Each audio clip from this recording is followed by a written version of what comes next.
Gigi, bakit? Kasi nakakulong na nga si nanay, nag-aaway pa kayo.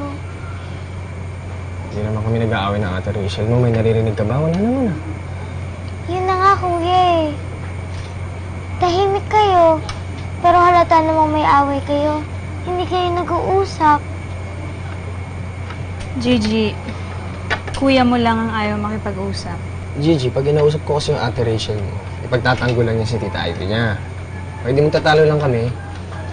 Gigi, sabihin mo sa kuya mo, hindi ako nakikipagtalo. Pinapaliwanag ko lang yung side ko. Alam ko naman yung side mo eh. Naiintindihan ko kung bakit ka galit kay nanay.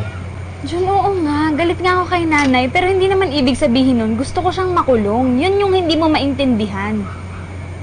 Kaya nga kakausapin ko na si Tita Ivy bukas eh. Susubukan ko siyang pigilan na magsampa ng kaso kung may balak man siya. Gagawin mo yun? Bakit hindi? Jun, alam ko namang pareho silang importante sa atin eh. Kailangan nating maayos yung gulo nila. Rachel, salamat ah. Kausap ko lang sa'yo, Jun. Huwag ka na rin magalit kay Tita Ivy. Promise. Promise hindi. Okay na pala, okay na.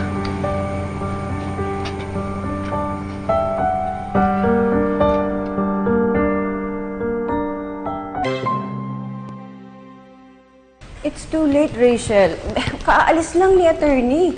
Papunta siya ng Rizal para i-file yung kaso ni Laura sa korte. E di, tawagan niyo po si attorney. Tita Ivy, please.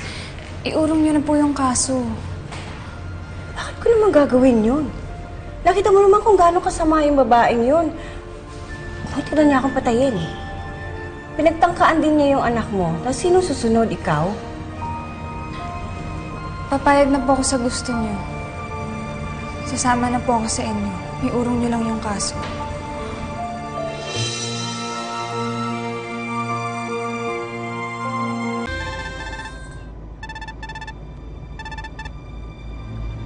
Hello, Ivy. Yes, malapit na ako sa Provincial Court ng Rizal. What? Are you serious?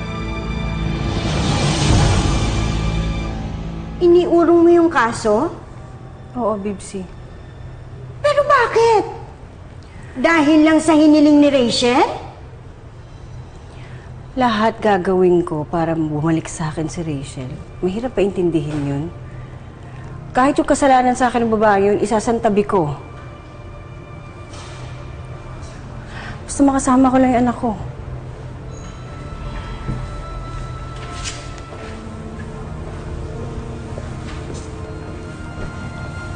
Sorry, ma'am.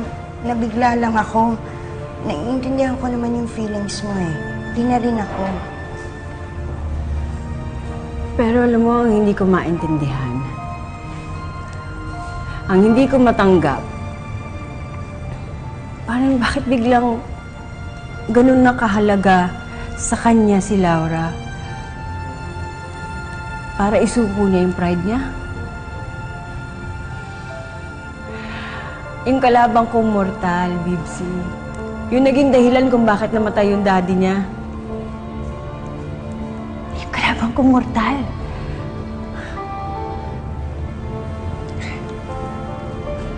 Isa pang mas importante kaysa sa sarili niyang ina.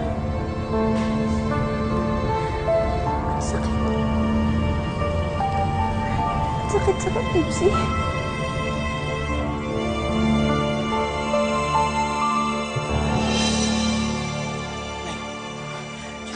Nay, makakalabas ka na dyan. Ano? Nai-atras na daw kasi ni Tita Ivy yung kaso laban sa'yo. Hindi, nakapagsampa na si Ivy ng kaso. Hindi ako makakalabas dito hanggang walang magpapiansa sa akin, anak. Nay, hindi. Si Rachel na mismo nagsabi sa akin na inatras na daw ni Tita Ivy yung laban kaso sa'yo. Swerte mo, Labsat. Iniurong na ni Miss Ivy ng kaso. Nay, sabi sa'yo eh. Sige, lumabas ka na.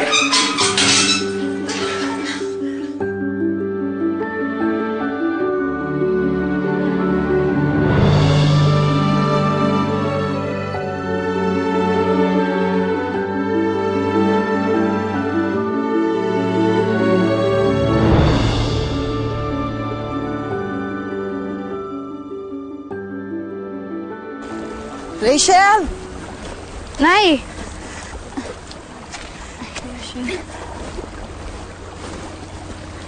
Rachel, maraming salamat sa'yo, ha? Dahil pala sa'yo, kaya ako nakalabas, eh. Akala ko nagtatampo ka pa sa akin hanggang ngayon dahil sa ginawa ko sa Tita Ivy mo. Hindi ko akalain na tutulungan mo ko ng ganon. Napakabait mong tao. Nay, hindi naman ako pwedeng magtampo sa inyo ng matagal. Siyempre, pamilya ko kayo eh. Alam mo, ang bait-bait mo. Swerte talaga ng anak ko na ikaw ang napangasawa niya. Ay naman, pipili ba ako ng masamang tao? Sus, wait eh. Rachel, makikiusap ako sa'yo, ha? Sana wag mo na iwanan si Junior. Magtatampo ako ulit sa'yo.